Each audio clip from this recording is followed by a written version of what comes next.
Hey guys, Loco here with my not so good friend Mark. How are you doing, Mark? Pretty good. What do you think of the series today? Did you think it would be this close between Golden Guardians and FlyQuest? Pretty good. What? Yeah, I thought it'd be this close. I predicted a 3-2. And sometimes when you say 3-2, what you're really saying is, I don't know who's going to win. It's very close, but whoever wins, it's actually going to be pretty dominant. Like, it's a more volatile matchup. I thought this one was actually going to be a 3-2 and pretty back and forth, just based off how last Sunday went when they bumped into each other, or they had to play the tiebreaker. So for me, I thought it was very clear FlyQuest was going to win due to how much better Centaurian is over contracts. I actually didn't think it was going to be this close. Did you not think the jungle difference would matter that much? I thought it would, but I thought Golden Guardians had better solo laners, so I thought it would be a little bit difficult to like unlock Santorin to influence the games quite as much.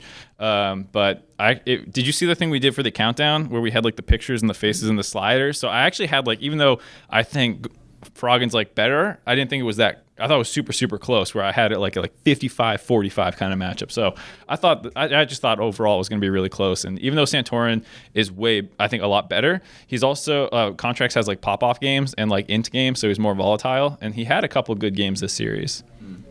So let's talk about kind of the priority, how it shifted out for the series. Both teams started out with really high Lissandra priority, and it dropped off completely. What do you think of that?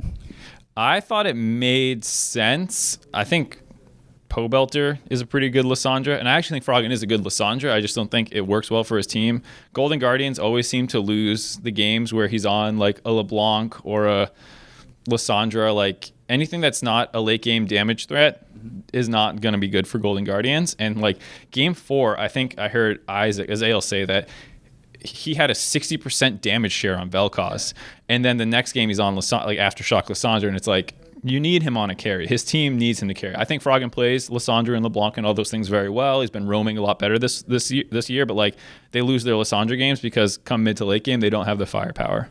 Yeah, I actually thought it was inexperience from Golden Guardian's side because kind of the priority shifts throughout the series in a best of 5, and something you weren't prioritizing before becomes a first pick priority, and something like Lissandra, something that's traditionally really strong, is actually not that great for them.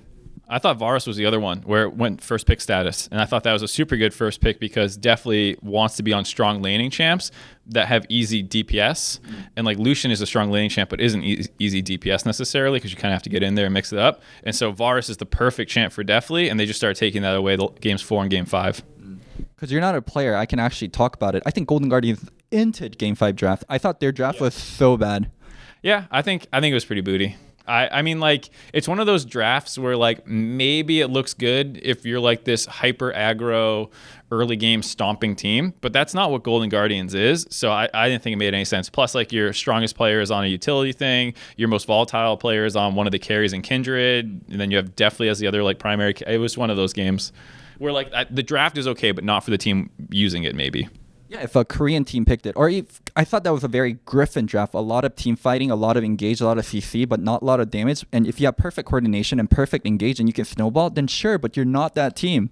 Yeah, I pretty much agree. You could see like there are a number of fights where like one of them would go in and then Viper would dive the backline, and then they would have to ult the backline to keep someone alive. And so then it's just like Viper 1v3, 1v4 at like the Dragon fight and in the mid lane fight, and someone is alone by themselves dying because you tried to go in, but you weren't super coordinated, so you left yourself open.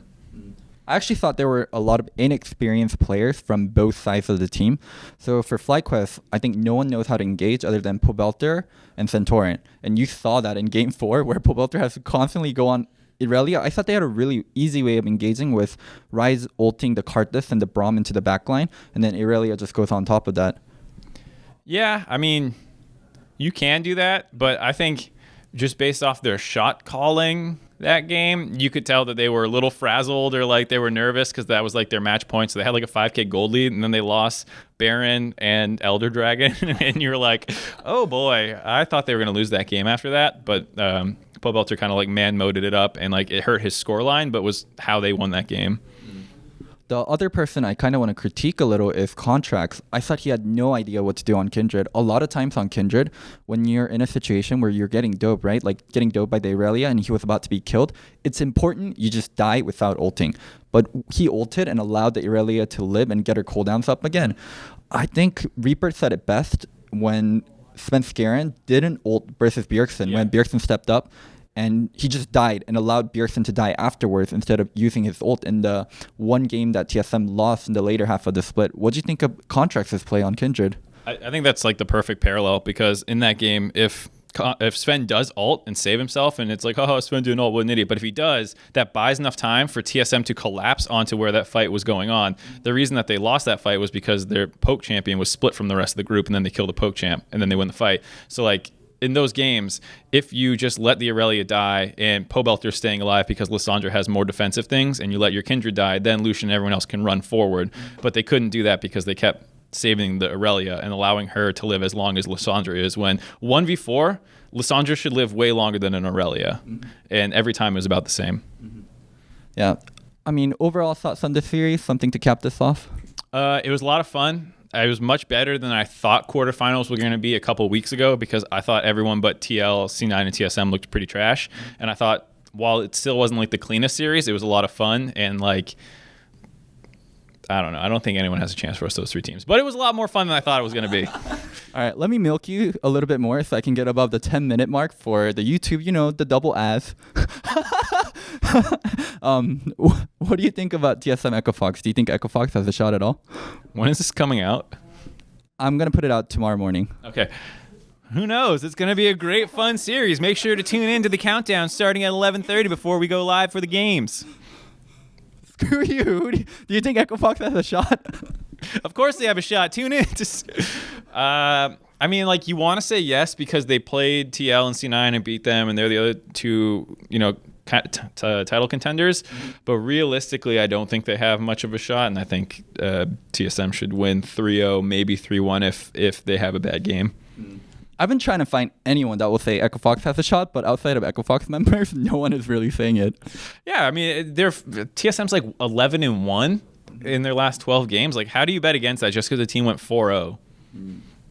I don't know. It's like, pitch me on why Echo Fox should have a chance. But this one time, Solo and Apollo and Hakuo killed TSM in round of 8. I mean, that was basically the story then too, because in that series going into it, I think TSM was on like an 8-1 win streak or something, and then they lost that series. So it would need to be that level of miracle where Sven gets hit by like 15 Thresh hooks again and they don't ban Thresh. All right. So out of the big three, who do you have winning? I've been flip-flopping a lot. I think I have C9 favored. The thing that sucks for them is, I know Steve said he's going to pick Team or TSM, but I don't think he will. And then TL has basically an easier path to the finals. So if TSM and C9 are close, it's like 60-40 or 50-50. You have a 50-50 chance to win that. And then you have to play Team Liquid most likely, which once again was it 60-40, 50-50. If you do probability and understand how probability works, that's a lot lower than Team Liquid because they have a 90% chance of making the finals, where then they play a 50-50. So Team Liquid's kind of my favorite, but I think C9 looks like the best team. A lot of people have actually been putting C9 and TSM as the favorites, not the number one seed TL. Why is TL so underrated by everyone? Because they lost fucking 3 games heading into playoffs. Why do you think they're underrated? Well, I also think their style is really boring and one-dimensional a lot of times, so they're not a very exciting team to root for, where C9 and TSM, when they win, it's very fast and very explosive, so it's a lot easier to rate them highly. Yeah, I think that's fair. I think even when TL was winning and they were like 8-1, 10-1, whatever it was, people were like, oh, they win slow.